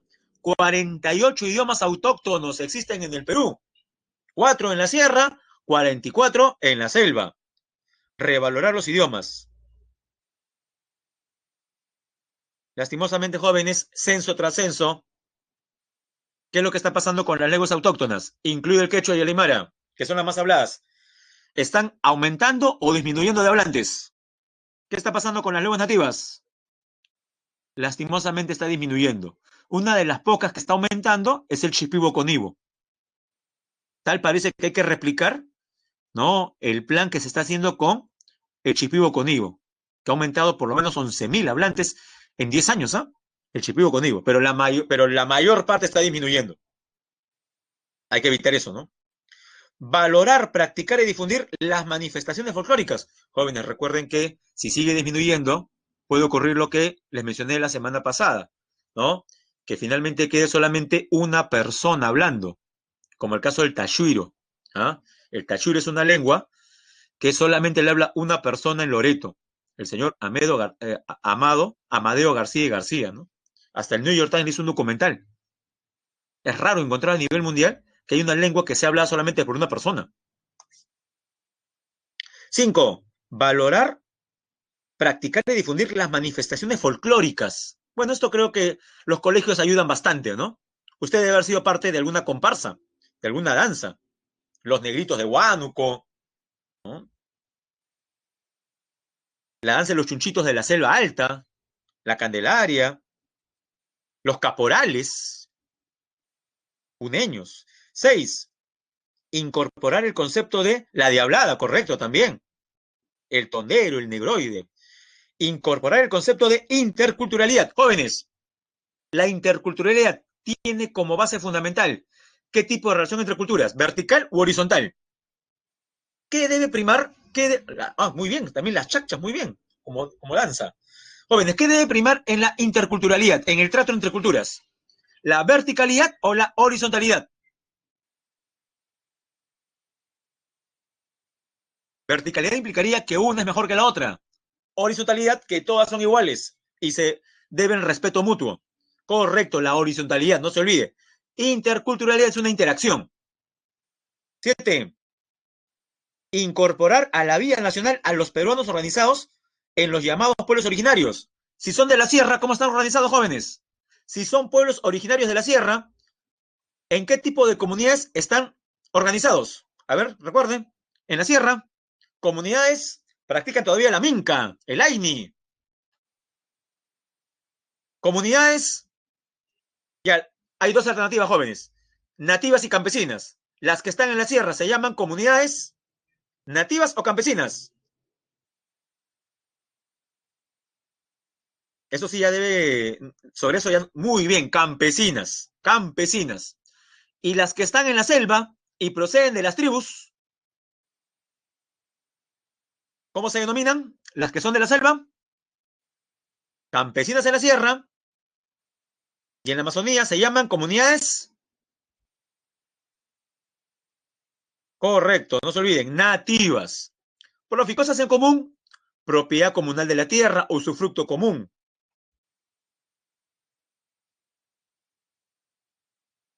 Sentido de pertenencia, jóvenes, sencillo, es una forma de adhesión a los rasgos distintivos de la cultura que implica una actitud consciente y comprometida con una determinada colectividad.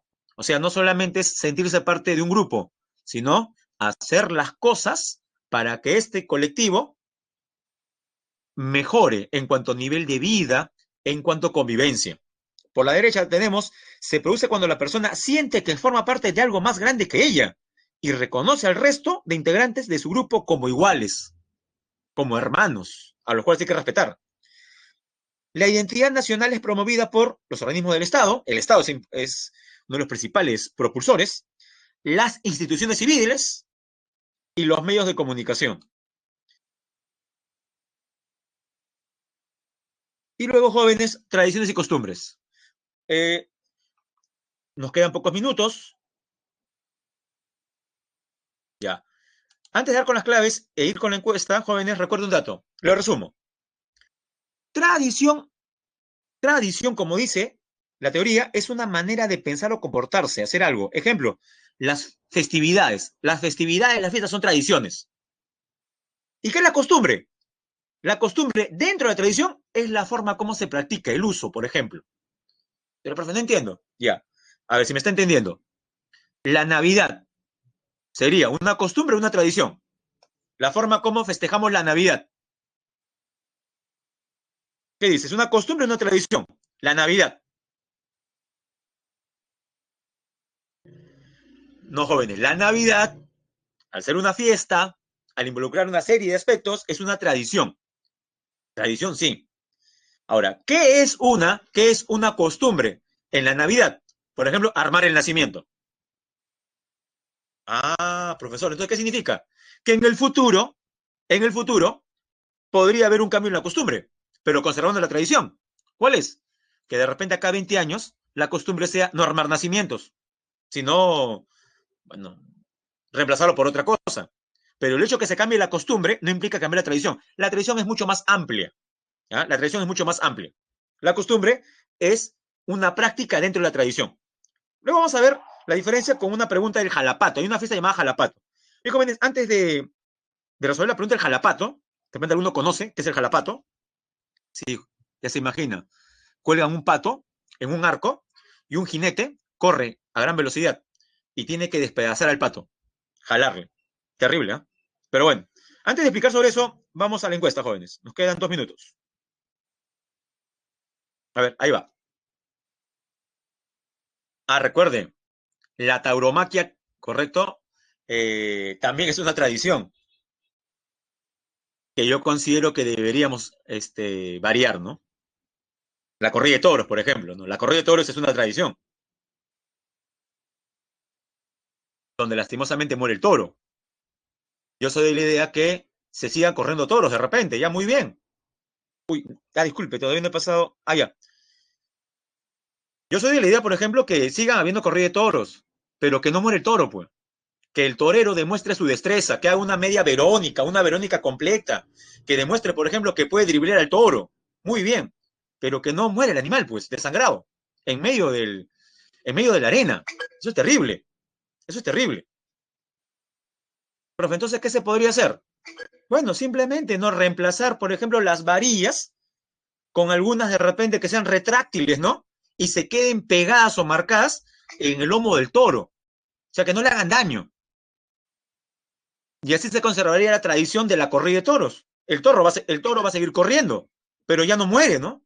Bueno, yo soy de esa idea, no sé si usted la comparte. Porque la otra idea también radical, ¿cuál sería? Profesor, que no haya corrida de toros en general. Bueno, yo creo que hay que ir a pasos, ¿no? Pero tal parece que los defensores de la tauromaquia ni siquiera quieren hacer un cambio, ¿no? Ellos consideran que el toro tiene que morir, sí o sí. Bueno, ahí sí yo no estoy de acuerdo al respecto, ¿no? O, por ejemplo, la pelea de gallos, con navajas encima, ¿no? Pelea de gallos y con navajas. Terrible. ¿Recuerda el caballero Carmelo?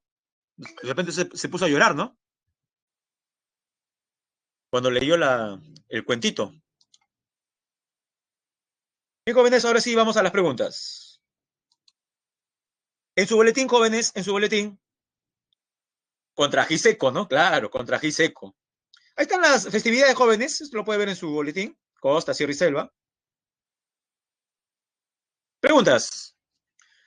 Uno, Cintia es una estudiante que lleva a cabo una feria. Ella pretende iniciar la feria con una marinera norteña. Su compañera Violeta le dice que dicha expresión, la marinera, no expresa nuestra peruanidad, puesto que no fue practicada por los antiguos peruanos. Interesante, lo dice Violeta. O sea, para Violeta solamente debe ser el huayno o el huaylas. O sea, danzas oriundas. Porque dice que la marinera está contaminada por los españoles. ¿Es válida la descalificación realizada por Violeta? ¿Qué dice usted? Solamente debemos preservar las danzas netamente practicadas antes de los españoles. No, recuerde que también somos mestizos. La clave sería la B, no porque se deben valorar también las expresiones del producto del mestizaje. No hay que ser muy radicales, jóvenes, ¿ah? Eso sería radicalismo ya. Dos, los aguajún desarrollaron durante siglos un conocimiento profundo sobre su entorno natural en la Amazonía peruana y en especial sobre la dinámica de los ecosistemas. A partir de lo mencionado se puede evidenciar, la clave sería la D, jóvenes, la contribución de los pueblos originarios en la conservación de la biodiversidad. Hay gente que cree que no hay nada que aprender de los aguajún, de los ayánicas o chipiboconeos. Hay mucho que aprender de ellos. Medicina natural, tratamiento de la naturaleza. Pregunta 3, sobre el jalapato que le decía. La festividad del jalapato es un ejemplo de las diferentes costumbres de nuestro país. ¿Verdadero o falso? El jalapato, la festividad del jalapato, ¿es costumbre o tradición? Es tradición. Sería falso entonces la primera. Dos, la violencia usada al decapitar al animal es válida por ser una tradición. Falso. No debe validarse la tradición. ¿No? No, es que es tradición, por eso matamos al animal, lo despedazamos. Tres, para mantener la tradición, las nuevas generaciones deben realizar sin cambios las mismas actividades, o sea, las mismas costumbres. Falso. Se pueden variar las costumbres y conservar la tradición. Y cuatro, sustituir el cuerpo del pato por uno de plástico sería un cambio en la costumbre. Verdadero. Eso sería aconsejable, ¿no? Aunque no creo que lo haga. La clave sería, jóvenes, la letra D. Y la última, relacione. Jóvenes, Costa Sur. Ica, Festival de la Vendimia. Uy, ya. Selva Norte, Loreto, Carnaval y Juncha. Selva Central, de repente usted es del Valle del Mantaro. Señor de Muruguay, fiesta del Señor de Muruguay. Y Sierra Sur, Puno, la Candelaria, la mamacha, ¿no? La mamacha Candelaria. Muy bien, jóvenes. La clave sería entonces la letra C, como dice la mayoría, ¿no? La letra C. Bien, jóvenes, vamos a pasar la grabación.